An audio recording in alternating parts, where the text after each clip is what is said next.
Welcome once again to Life is in Your Hands, Ask Cynthia, and she is noted author and hand analyst Cynthia Clark. And Cynthia, glad to have you going out to the world from Aspen, Colorado once again. Your book, Stories in Your Hands, is coming out very, very shortly, and we're going to be telling people about that on our next episode. But from our last one, we wanted to carry over here to explain to folks the science of palmistry. It's not a carnival sideshow or something you may have heard of as a mysterious thing, say, decades ago. No, palmistry is a very well-respected science, and there are so many aspects to it that most people don't even realize. Most people think it's just about reading the lifeline, for example. And I can tell you that that is such a minute part of reading, I can't even begin to explain it. and you've told me that there are three significant branches to the study of what's in people's hands, the palms. That's true.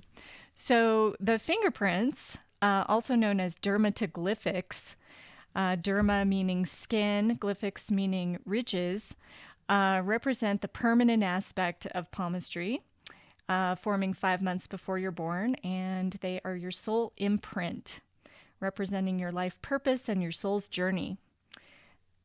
Very interesting. So the second branch is known as chirognomy, and this has to do with your hand shape and finger length and comparing these together.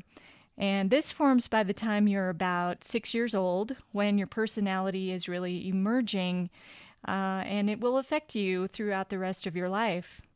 And the third branch has to do with the lines. This is called chiromancy, and this is the most changeable aspect of hand analysis, and it represents the interaction you have with your environment.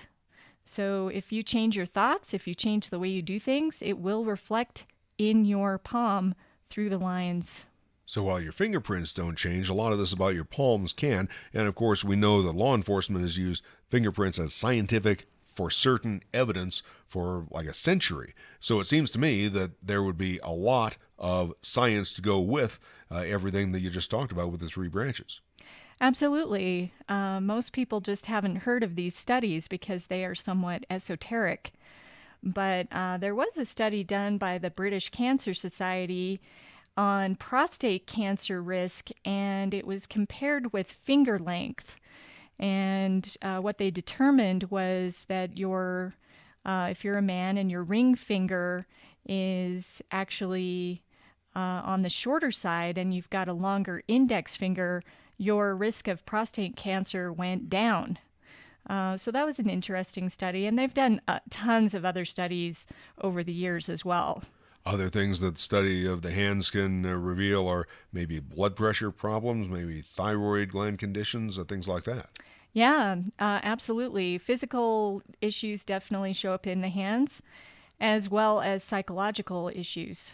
Very, very interesting indeed. And that's the purpose of being here for Life is in Your Hands, Ask Cynthia. What we're going to be asking her about next time is her book, Stories in Your Hands. And she's going to be combining palmistry with another ancient art that may have some science behind it as well. So be sure to join us next time.